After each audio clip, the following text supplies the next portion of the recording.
Salut à tous et bienvenue dans Sortie de Veille, le podcast quotidien de Mac Génération. Vous reprendrez bien un peu de ratatouille.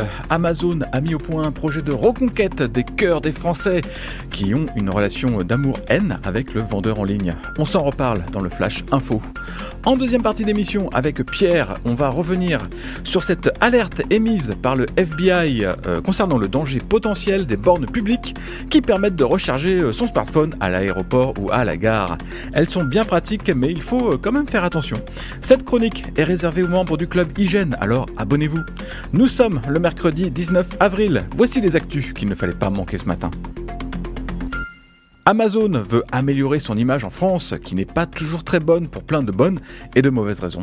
Ce projet a été baptisé Ratatouille, du nom du film de Pixar bien sûr, et en fait ça ferait 3 ans que l'entreprise a lancé ce plan de communication. L'idée c'est de gagner le cœur des méchants français avec notamment des réclames à la télé et des coups de projecteur sur les produits français vendus en ligne. Il y a aussi les droits de la Ligue 1 qui ont été achetés en 2021 et qui participent à l'amélioration de l'image d'Amazon en France. Mais ce projet Ratatouille, c'est aussi un moyen pour l'entreprise de mettre en avant son impact économique. Évidemment, il y a toute l'activité liée à la vente de produits et à leur livraison, mais aussi l'emploi créé en France. Des études, parfois commandées par Amazon, sont largement diffusées et souvent reprises dans les médias.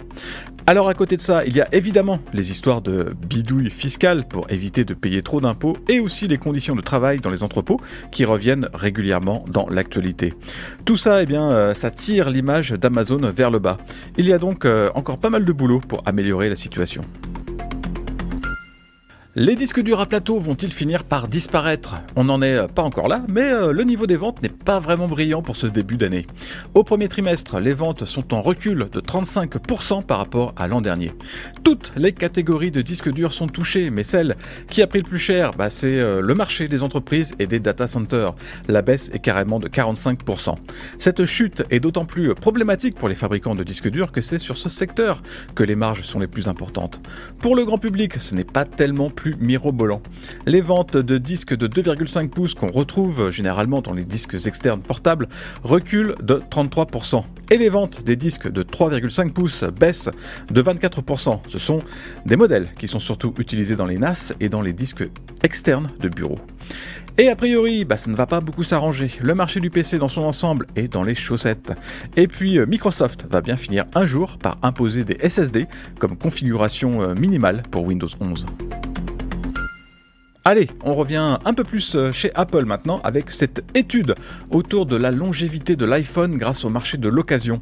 Alors c'est un cas un peu spécifique puisque cette étude porte sur le marché américain où les smartphones d'Apple dominent largement, mais il y a des enseignements intéressants pour le reste du monde. Il se trouve que cette domination n'est pas que le fait du marché du neuf, en fait c'est surtout grâce aux iPhones d'occasion et aux reconditionnés qu'Apple parvient à grignoter des parts de marché. Et ne vous en faites pas trop pour les comptes du constructeur. Même si Apple ne vend pas d'iPhone de seconde main, l'entreprise se rattrape avec ses services. Tous ceux qui achètent des iPhones d'occasion peuvent aussi être des clients pour du stockage iCloud, pour Apple Music, pour Apple One et tout le reste. Apple a donc enclenché un cercle vertueux pour ses finances et c'est un modèle que le constructeur aimerait sûrement dupliquer dans d'autres pays. Les marques chinoises sont beaucoup plus implantées ailleurs dans le monde, mais petit à petit, cet écosystème commence à se faire une place ici et là, comme on le voit d'ailleurs avec le succès des reconditionnés en France. Les thermostats connectés de Nest ont une sacrée allure une fois installés sur un mur, mais malheureusement Google n'a jamais cru bon d'intégrer le support de HomeKit. C'est d'autant plus ballot que Nest a été fondé par Tony Fadell, autrement dit par le papa de l'iPod. Du coup, les utilisateurs d'iPhone ont toujours été privés de ces thermostats. Grâce au protocole de domotique Matter, ces jours bien tristes sont derrière nous, ou presque. Google a en effet confirmé que le support de Matter était en cours de déploiement dans les thermostats de Nest. Autrement dit, même en contournant HomeKit, ces appareils vont bientôt apparaître dans l'application maison sur iOS. Seul problème, cette compatibilité ne concerne que les modèles vendus depuis 2020 et ils ne sont pas commercialisés en France. Google a précisé que le support des thermostats vendus en Europe était en phase d'étude, ce qui n'est pas spécialement rassurant. Néanmoins, le fait que Matter puisse faire sauter comme ça les limites des jardins fermés démontre bien tout l'intérêt du protocole malgré les retards à l'allumage. Merci d'avoir écouté le Flash Info de sortie de veille. Si vous voulez écouter l'intégralité du podcast, vous pouvez vous abonner directement sur le Club Hygiène. Ça coûte 4,99€ par mois seulement et vous avez droit à des tas d'autres avantages. Comme par exemple l'absence de publicité dans nos applications et à des contenus exclusifs en plus. Rendez-vous sur clubhygiène.fr.